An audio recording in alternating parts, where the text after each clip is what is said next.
What's going on, ladies and gentlemen? This is Switch Up Sports with Mighty Q, and today I'm going to be diving into just how bad Will Levis is, and I'm going to be comparing him to 5 other notable quarterbacks that you're going to know the name that have played in the NFL in the last 7 to 10-ish years. But before I get started into the show comparing how bad Will Levis is, I want to start with a question of the day, and the question of today is actually starting with Will Levis, and it's right here. Which UFL team is going to pick up Will Levis, if any, and Josh Rosen or Will Levis? Which one? So kind of a double question of the day on this one.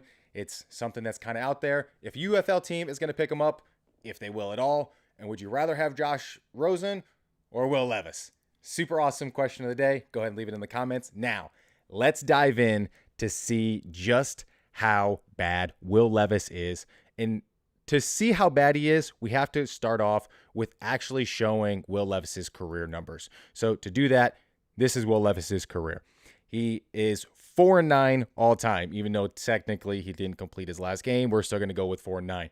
He does have a 61% completion percentage, which is actually not too bad.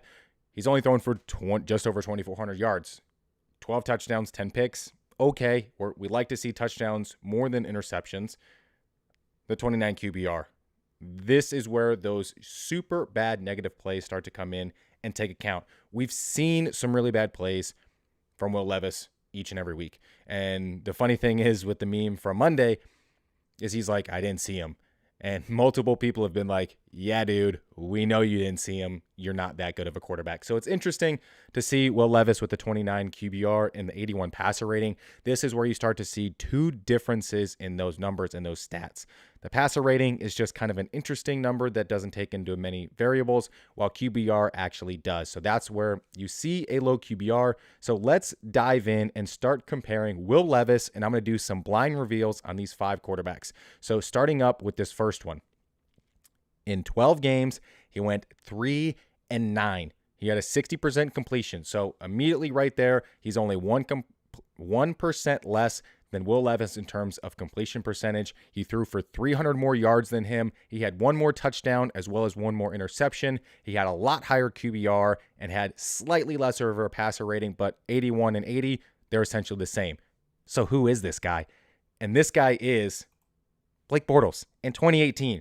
It's a name that's like, whoa, Blake Bortles, yes, that's a guy that if you're a huge NFL fan, if you've watched the NFL for, the last 7 to 10 plus years, then you know Blake Bortles.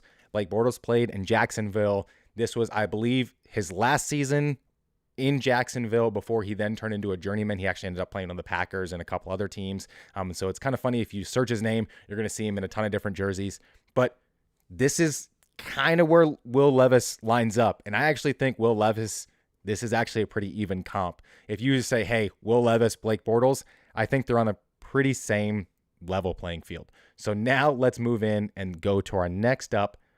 This guy, 7-6 in 13 games. So right there, boom, he has a winning record, something Will Levis does not have at the moment.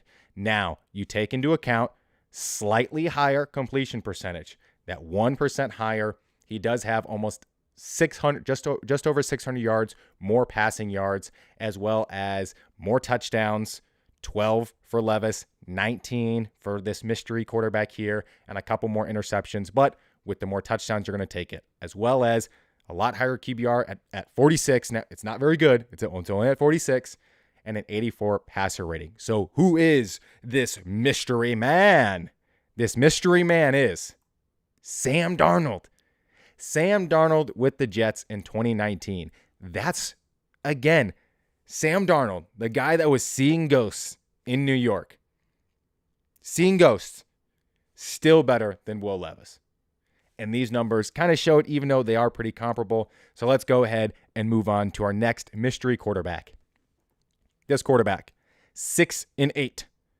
61% completion. So boom, right on the mark, same completion percentage number, but slightly better in terms of wins. It just came at 2 more games. We've got more yards. We've got almost 600 more yards. We still have more touchdowns and a couple more interceptions. But again, more touchdowns trumps Now, we are pretty close and pretty comparable when it comes to QBR. We're at 35 versus 29, so that's now a close one. And the same goes for a passer rating. Very close, 81 versus 83. So, who is this mystery quarterback? Baker Mayfield. Baker. And now you look, and you can say, hey, Baker has completely rejuvenated his career. If the Browns were smart, they probably should have kept Baker because realistically, Baker played really, really solid through these games. He also pushed through a lot of injuries. He had the shoulder injury that he was dealing with. He had a poor offensive line. And honestly, I think the Browns would be in a lot better situation if they would have stuck with Baker rather than making the Deshaun Watson trade. But that's an issue. That's a problem. But for Baker, he went on. He ended up in Carolina. Then he went and hung out with Sean McVay for like half a season with the Rams and then got a chance with the Bucs. And now he's completely dominating, and he's dominating this year. Now, do I think Will Levis is that talented? No, not at all. I think we're progressively and quickly getting away from what Will Levis actually is and just kind of showing some other guys who had some rough starts to their career. But the difference with like Baker in terms of like a rough start or a rough couple years or playing through injury is like Will Levis is just like playing just terrible football right now. So there's a difference between, hey, Will Levis is just not playing great football, and Baker Mayfield played through injury, didn't really play that great, and still put up way better comparable numbers than what Will Levis is doing. So now on to our next mystery quarterback. 5-6 in 11 games. Completion percentage actually way less than Will Levis. We're at less yards as well. We're at a couple less touchdowns and more interceptions. But the difference here is we're at almost double when it comes to QBR. Passer rating, less. So you think to yourself, these stats aren't great. They're basically a slightly less than 500 quarterback. They're not really doing much, but the QBR is kind of there. Like, who is this guy? It's Josh Allen. But the difference is this was Josh Allen's rookie season. Josh Allen didn't have really a great offensive line. He didn't have very much of a run game. Didn't really have any weapons then because Stephon Diggs wasn't there at the moment. Defensive head coach and just kind of some awkward things going on. But Josh Allen has tons of wow plays. That's the big difference. You look at Josh Allen and you actually watch the football game. You see him play and you just are like, yeah, that's the guy. He can play. It makes sense. Versus when you watch Will Levis play, you're like, oh my gosh, who let this guy get an NFL contract? Who drafted this kid? What is going on? So that's where like stats can get a bit skewed. It's like, hey, this was Josh Allen's rookie season. If they would have just looked completely at the stats, then it's like Will Levis beats him in every single one of these categories. But then you just take a step back and you go, that's right. We watch the games. We see the games play out. The games are played on the field. There is tape. There is footage.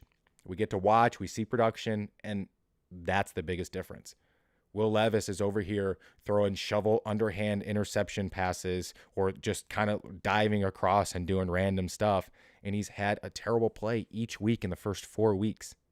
Josh Allen was making wow plays. He was jumping over linebackers. He was running people over. He was throwing the ball 70 yards down the field.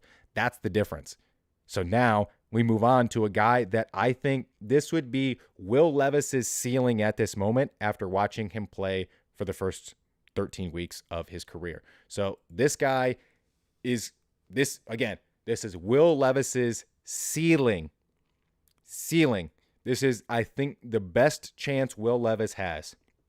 This person went 6-3. And this is a 9-game sample. This is an actual season. This person played 9 games. 62% completion. So again, same rough ballpark. They didn't throw for as many yards, but again, less games. So actually slightly higher.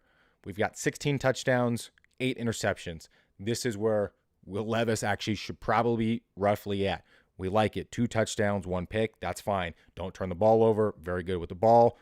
On the QBR, but we have a higher passer rating. Again, 16 touchdowns, interceptions. That's going to help the passer rating. But who is this guy? And I think, again, this is Will Levis's ceiling now after watching him play. It's Mitch Trubisky. I think the best Will Levis could possibly be is Mitch Trubisky. I think somehow or another, if Will Levis falls to a team, ends up as a backup, It's a fantastic offensive system. A guy like a Kevin Stefanski with the Browns, even a Sean McVay. If you see a great offensive mind get into a certain system, you're kind of seeing it right now with Sam Darnold.